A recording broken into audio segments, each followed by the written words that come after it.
talking about someone like Jeff Baena gone too soon. Wait, just 47. It really makes you think about, what we leave behind. It does. Baena and Aubrey Plaza, they were such a force in Hollywood, but they always seem to fly under the radar a bit. exactly. And you, our listeners, you sent in so many articles about his life and his work. So let's dive into what made Baena such a unique filmmaker.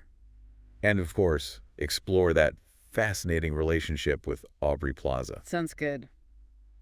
When you look at Baena's films, what's that first thing that grabs you? I think it's the humor, But it's mixed with this darkness, this unsettling feeling. Right. Not your typical comedies. No, not at all. He found humor in the darkest place. Like, he was laughing at the absurdity of it all. He was. But he didn't just make these cult classics. He got some serious recognition, too. Oh, absolutely. Especially at Sundance. Sundance, explain that for our listeners who might not know. Sundance, it's the ultimate for indie filmmakers, the place to be discovered. And Baena's films, they fit right in. His directorial debut, Life After Beth, premiered there, right? It did, back in 2014 with Aubrey Plaza as a zombie, no less. What was it about that film that really resonated? I think it was the way Baena took that whole zombie thing and flipped it. It wasn't just about scares. It was about grief letting go, but still hilarious. And Plaza's performance. Oh, she was brilliant. Perfect blend of awkward and sincere. She's always been great at that. Yeah. But before all the Sundance fame, what was his path like? What was he doing in those early Hollywood days? He paid his dues, behind-the-scenes stuff, production assistant for Robert Zemeckis. Wow, Zemeckis. Back to the Future, Zemeckis. The one and only. And then he was assistant editor for David O. Russell. Silver Linings Playbook, American Hustle. That's quite a resume. It is. Yeah. Talk about learning from the best. Do you think those early gigs shaped him as a director? Without a doubt, watching those masters at work, it had to have rubbed off him. The pacing, the tension, the characters. Yeah, you can see it in his films. Yeah. It's not just about the spectacle. It's about the depth. We can't talk about Jeff Baena without talking about Aubrey Plaza. Over a decade together, married for a few years Before his passing. Seems like their lives, personal and professional, were so intertwined. They were a true creative team. Plaza starred in many of his films. And they even co-directed that bizarre Cinema Toast.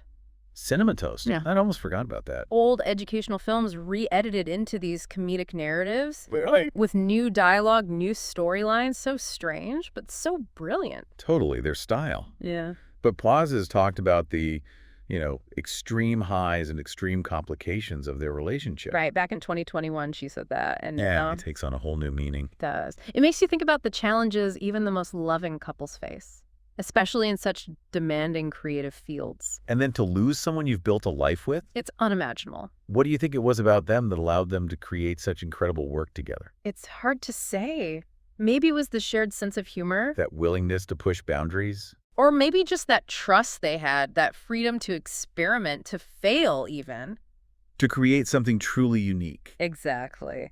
Back to Jeff Baena's films. Back to that unique filmography. They were definitely not your typical Hollywood fare. That's one way to put it. Weird, quirky, dark. But also funny and thought-provoking. And really stayed with you. So where do we even start? Let's start with Horse Girl. Probably his most psychologically complex film. Horse Girl with Aubrey Plaza. Yeah, she's incredible in it. As a Sarah, this young woman struggling with mental illness who's losing her grip on reality. It's a tough watch. It is. It gets under your skin.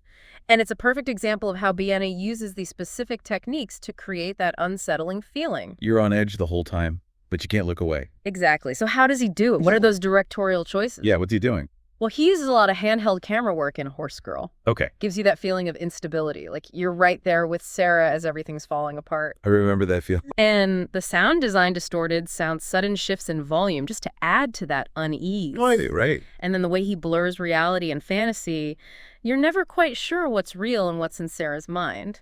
So unsettling. It is. It makes you question everything. Not your typical happy ending. Definitely not. But even his more comedic films, like The Little Hours, they still have this darkness underneath. The Little Hours set in a convent in the 14th century, but not exactly a quiet religious life. Not exactly. These nuns are bored, they're repressed, looking for any escape. And then this handsome young man shows up.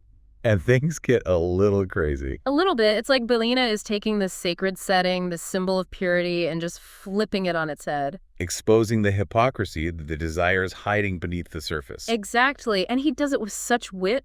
The dialogue is so sharp. It's funny, but then there are these moments of real sadness. Yeah, you're laughing one minute, then you're feeling for these characters the next. So he's tackling complex themes even in his comedies. Is that something you see throughout his work? It is definitely one of the big ones is relationships, human relationships, but explored in this really unconventional way. Unconventional how? We'll take Life After Beth. It's a zombie movie on the surface, but at its core, it's a love story. It's about holding on to a relationship that's gone, that's literally decaying. There's that mix of humor and darkness again. There it is. He's saying even love and loss can be absurd, can be funny. And it works because we've all felt those things. We have. He finds the humor in the uncomfortable, the stuff we don't always want to talk about. And that's what makes his films stick with you. They do. They tap into something very human, very real. What about the critics? They loved his work. Why do you think that was? I think they responded to his originality, his risk-taking. They saw he was doing something different, something unique. He wasn't playing it safe. Not at all. He wanted to challenge audiences, make them think, make them feel something new, something unexpected. He pushed the envelope. Yeah. And that's what made him such a vital voice in independent cinema. He expanded the definition of what a film could be. Exactly. He showed that you didn't need huge budgets or big stars to create something powerful, something that would connect with people. And that's a legacy worth celebrating. So we've talked about his films, his life with Aubrey Plaza, his start in Hollywood. But what about the bigger picture? Where does Jeff Baena fit in the world of film? Well, he's part of this whole wave of indie filmmakers who came up in the 2010s, you know? They weren't afraid to be different. They were kind of out there. Yeah, they were. And they proved you didn't need a ton of money or a big studio to make a great film. And Baena's films, they weren't exactly typical rom-coms. No, they were offbeat, surreal even. And they explored these really complex themes. Like relationships and anxiety and just trying to find meaning in this crazy world. Exactly. Is that why they connected with people? Because they were so different, so real? I think so. Critics loved his originality, his dark humor. And audiences, they connected with his authenticity, his unique voice. He made you feel things you didn't expect to feel watching a movie. He did. He wasn't afraid to make people uncomfortable to push those boundaries. And that's what made him so exciting. You never knew what you were going to get, but you knew it was going to be unique. It was going to stay with you. It was. And he was a true original. His films will keep finding new audiences for years to come. It's sad to think about all the stories he'll never get to tell. It is. But his legacy will live on, I think. He'll inspire other filmmakers to take risks, to embrace their own weirdness. To tell the stories that only they can tell. Exactly. You know, talked about Plaza's comment about their relationship, the extreme highs and extreme complications. Do you think that connects to the kind of films he made? That's a tough one. It's easy to see the connection between someone's life and their art, but I think we have to remember that art, it's a reflection of life, not a copy. So his films, they were inspired by his experiences, but ultimately they came from his imagination, his unique perspective on the world. And what a perspective it was. Yeah. He challenged us to see things differently, to find the humor in the everyday, the beauty in the broken. The strange and the familiar. He showed us that even when things are tough, there's always room for laughter, for connection, for a little bit of hope. He did, and that's something worth holding on to. Well, listener, that brings us to the end of our deep dive into the life and work of Jeff Baena. We've laughed, we've thought, we've explored his unique creative spirit, and we hope you've come away with a new appreciation for his films and for the power of independent cinema. To challenge, to inspire, to entertain. Thanks for joining us.